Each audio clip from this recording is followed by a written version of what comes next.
A Revenant stalks the Isle of Man. A few years ago, a massive sarcophagus made of black granite was discovered on the Isle of Man. It was hidden beneath the crumbling ruins of a fortress, which is believed to have been constructed by King Magnus. There was speculation at the time of discovery as to who or what was contained within the box. The remains of a legendary figure enriches beyond a wildest imagination. The day came when the archaeological team opened the coffin and were horrified by the discovery. Inside the sarcophagus were the skeletal remains of infants. The Isle of Man is located about halfway between the coast of Northern Ireland and England. It includes the Calf of Man, a rocky islet of the southwestern coast. The shore of the Isle of Man is lined with tall cliffs and indented by bays. Most of the surface is covered with wooded glens and rounded hills that reach their greatest height in Snaefell. A mild climate makes possible the growth of many subtropical plants. More than half of the island area is devoted to agriculture, flowers, fruits, vegetables and grains. Other occupations are the raising of livestock, dairying, fishing and mining. The Isle of Man is steeped in history and folklore. During the early Celtic Christian era, the Isle of Man was closely associated with Ireland.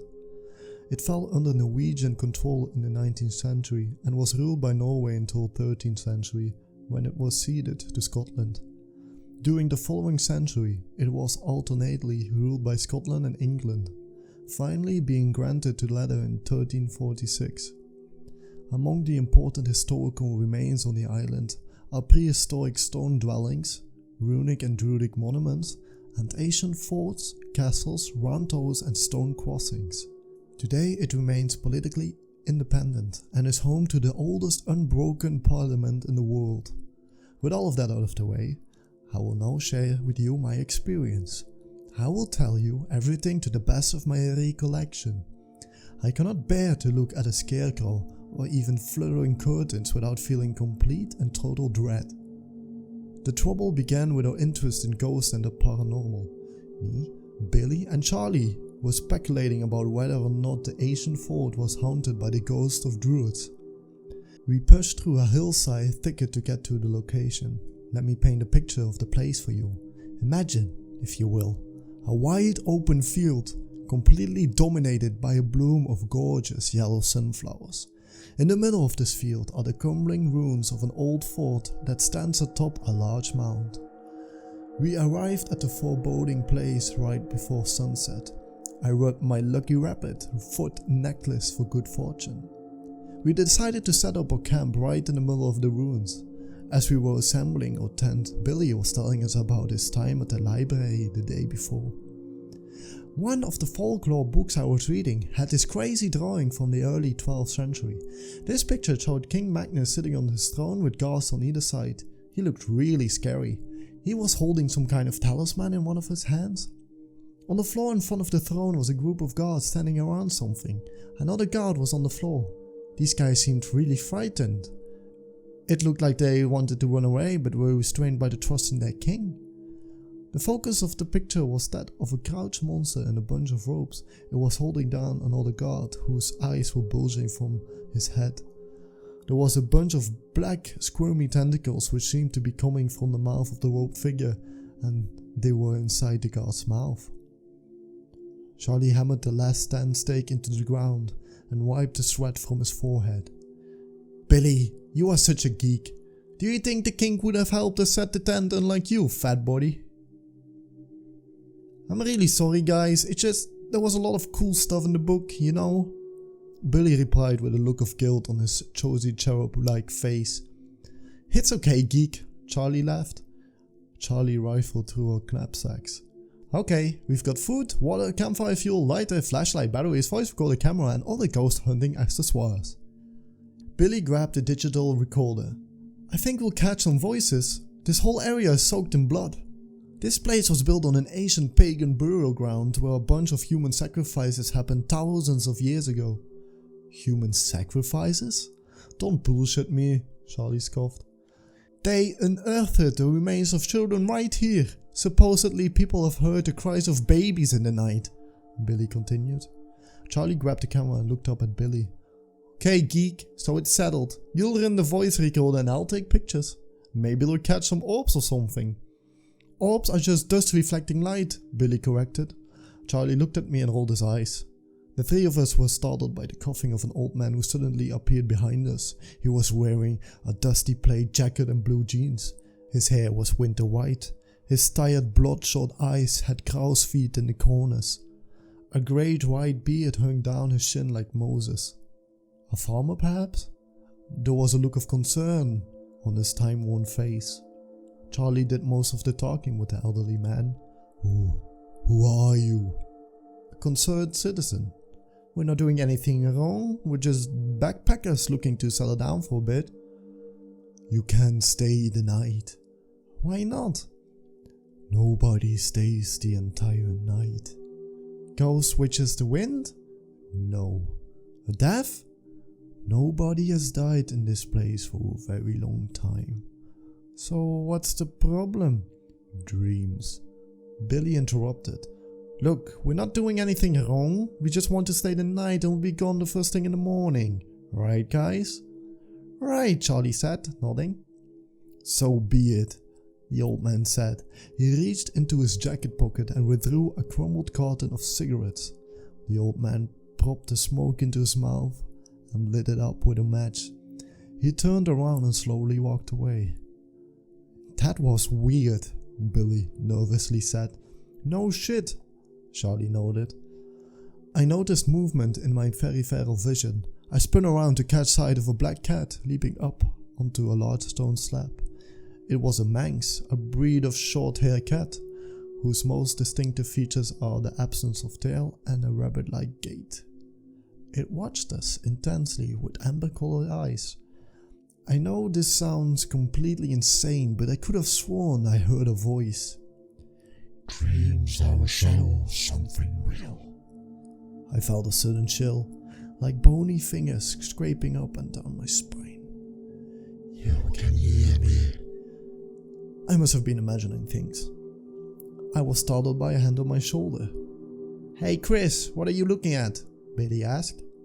I told him about our feline visitor. I don't see a cat. You okay? You kind of just zoned out there. Charlie called out from behind us. I shook my head. The cat must have taken off before Billy and Charlie could have seen it. The night was pitch black. After a few minutes of standing in the darkness, I realized that I could see my hand quite clearly. I looked up, expecting to see the glow of the moon. Only there was no moon in sight. Instead of the moon, there was a long glowing cloud overhead.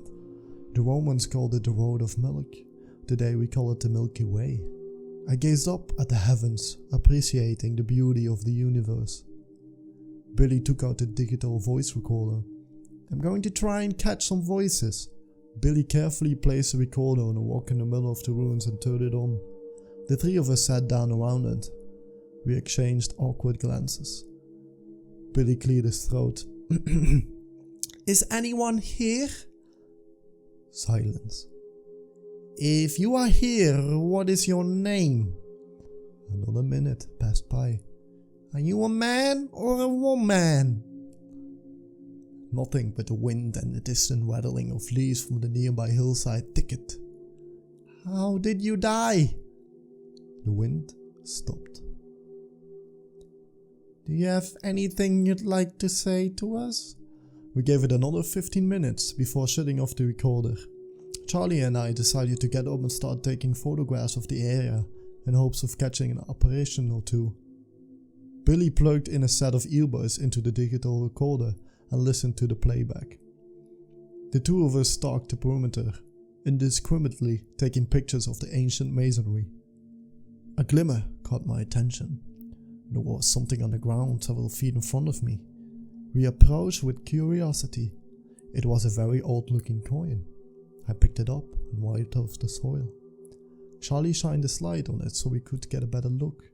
On the coin was the likeness of King Magnus. There was an inscription on it. Magnivo Rex. I was thrilled at my little discovery. That has got to be centuries old, Charlie exclaimed as he pointed the camera at it and took a picture of me holding it. I pocketed the coin. Charlie suddenly gasped. You hear that? He asked. I said that I didn't hear anything. I asked him what he heard. Like flapping cloth. I shook my head. The pitter-patter of shoes and dirt startled us. It was Billy. You guys are not going to believe this. What's the matter? Charlie gasped. Just listen to this, Billy said as he handed the recorder over to Charlie. I watched Charlie put the earbuds in and press the play button. The expression on his face changed into fear and exhilaration. Holy shit! You've got to listen to this, Charlie said as he handed over the recorder to me. My heart skipped a beat from anticipation. To my shock, there was something that sounded like a voice right after the second question. It was faint and distant. I really had to strain to make out the garbled voice. If you are here, what is your name? My name is Uranus. I felt my heart sink into my stomach. Beds of cold sweat dripped down my forehead. I felt faint. I could feel tears welling up in my eyes. With trembling hands, I handed the recorder back over to Billy. I told them there was definitely a voice. I asked him if there was any possibility if he picked up a radio transmission of some kind. Are you kidding me, man? That, my friend, is a real deal. Confirmation of life after death, Billy responded. There was a scent in the air that was previously not there. It was a smell that reminded me of the dog days. It was the smell of ionized particles, ozone produced by lightning. I thought that strange since the sky was perfectly clear and there was no storm on the forecast. The hairs on the back of my neck and arms stood up on end. There was a definite charge in the air. We returned to our little camp in the middle of the ruins for a break. Charlie built a campfire and we all huddled around it, basking in the warmth while munching on the trail mix and beef jerky. We washed it all down with water and carbonated drinks. Billy went back to listening to the EVP recording while Charlie went through his camera looking at the photographs he took. Their faces were lit up in the soft orange glow of the campfire. A glance at my watch revealed it was midnight. I sat on my knapsack with my back resting against a large stone. I stared into the fire, watching the flames dance and the glowing embers that popped occasionally. A strange calmness came over me. Perhaps the tranquil campfire hypnotized me. My eyelids felt heavy and I started to nod off. A dream. I was a black manx cat with amber eyes talking to a hillside, thicket under the glow of a full moon. I arrived at the edge of the bushes and spotted a wide open field with tall grass. In the middle of this field was a large mound with what appeared to be a massive stone coffin. There was a crowd of people holding torches standing around the coffin in a semicircle. King Magnus stood in front of the coffin with both arms outstretched. For too long we have suffered. It is time for us to find better gods. We offer them sacrifices and they will bring fertility to our lands. A boy offered a silver coin to the sarcophagus and prayed. A girl offered a reed to the sarcophagus and prayed. The crowd of onlookers began to chant, La Shub-Niggurath, La Shub-Niggurath, La Shub-Niggurath. A teary-eyed woman, the mother, holding a newborn, approached the king and knelt before him. She gently placed a crying baby into his arms. The king gave her a nod. The stone slab that served as the lid for the sarcophagus began to shift. It slowly slid right off the box and dumped onto the ground with a dull thud. A pair of pale hands grasped onto the edges of the coffin with bony fingers. A looming shape emerged from the black granite box. It glared at the king and gibbered soundlessly. I couldn't make out its face because of the hood, but I could see two glowing points of amber in its eyes. The nameless black draped figure grabbed the baby by its ankles and viciously bashed its skull against the edge of the stone sarcophagus, cracking its head wide open. It proceeded to tear the body apart with its bare hands and splashed its blood across the black granite. The creature turned to face the hysterical mother who was on the edge of sanity. The cloaked thing began to make a horrible choking sound. Its throat bulged with something moving within, and massive slimy black tentacles emerged from its maw. Each tentacle had a funnel-like sucking mouth lined with razor-sharp teeth. They reminded me of lampreys. They forced their way into the mother's mouth and down her throat. The look of ultimate horror formed on her face. Hey Chris, wake up, Mr. Sleepyhead. I was brought out of my dream by Billy and Charlie. We've got to finish our investigation, Billy said with excitement. You're not going to believe what Charlie just found. I took a stroll over to where they dug up that coffin. The hole is still there, but I noticed that the side of the grave collapsed. There's a tunnel opening down there. Charlie explained to me as he pulled out a length of rope from his knapsack. I asked what he planned on doing with the rope. I'm going to check out that tunnel. Billy is way too fat to fit, and you're too much of a coward. I'm going to tie this rope around my ankles just in case I come across a drop of some kind or get stuck. That way you guys can pull me out. I told him that was not a good idea. We might find something else, like that coin you discovered earlier. The three of us walked our way down a spiraling stairwell into the lower region of the fort and entered the chamber where the sarcophagus was unearthed. One by one we jumped into the hole. Charlie shined his light to where he found a small entrance to the tunnel. I gave Charlie my lucky rabbit's foot for good fortune. You're serious? I nodded. Thanks, man. Charlie got down onto all fours and belly crawled into the mouth. Billy tied the rope around Charlie's ankles and we both watched with excitement and worry as he wormed his way through the shaft. His light disappeared after an apparent turn in the narrow tunnel. Godspeed, Billy said as he shined his light into the tunnel. We watched with glee as the rope moved into the darkness inch by inch as we fed it into the opening. Minutes went by. A distant voice. Charlie. Guys? Billy shot a look at me. Guys? I shot a look at Billy. Oh my god, what the fuck is that? We both looked back at the hole. Pull me out! There's something in here with me! Without hesitation, we both began pulling on the rope, reeling it in with panic and fury. Suddenly a great force pulled the two of us forward, causing us both to hit the side of exhumed grey face first. We screamed in horror as we fought back on our end. Charlie's cry swelled into a frenzied scream. It changed into a gurgle. And then silence. The tension of the rope lessened.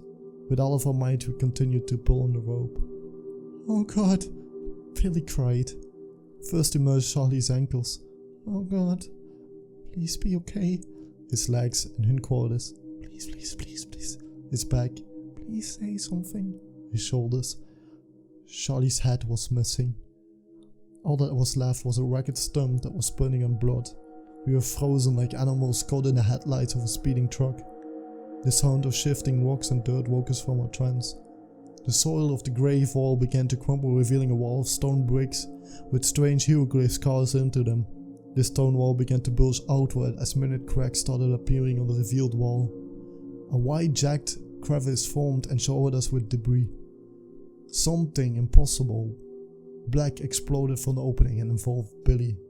My back was against the wall of soil and my hands covered my face in fear. I didn't want to look at it. I didn't want to see what became of Billy. The only noise that I could hear was my mad shrieking. A moment went by, and then another. I was still alive. I lowered my hands and opened my teary eyes. This is what I saw. It was a tall and lanky shape, terribly emaciated like a corpse. It was dressed in moldering robes that were covered with dust and cobwebs. Its face was obscured by a hood. I couldn't make out its identity, but I did see its eyes. Each iris had a strange amber glow in them. It reached out a bony hand into my jacket pocket. It withdrew the cold old coin that I found earlier. It stretched out another hand offering something. I nervously looked down and saw my lucky rabbit foot necklace. With shaking hands, I took the rabbit foot from the creature. I shut down after that. At the hospital, I was told that I had been found half frozen in a farmer's field at dawn. They said that I was ranting and raving while desperately clenching onto my lucky rabbit foot with so much pressure that my fingernails actually pierced my palms. The remains of my friends were discovered at the ruins. The police didn't accuse me of murdering them because of the state of their bodies. They were mauled, mutilated, and crushed with immense force. it would have been physically impossible for me to do that. I told them about events that occurred during the night. With the exception of a few officers, I was labelled insane and committed to the mental health wing of the hospital for observation for several months. To this very day, I dream of a nameless black draped figure who stands watch atop a mount, surrounded by sunflowers. Wow, that was quite a story. Brutal. This was the first time I read it, so we got to discover it together. This was written by Cellophane, 1985. Link is in the description. You should definitely check him out. And thank you for watching, and hopefully see you in the next one. Bye.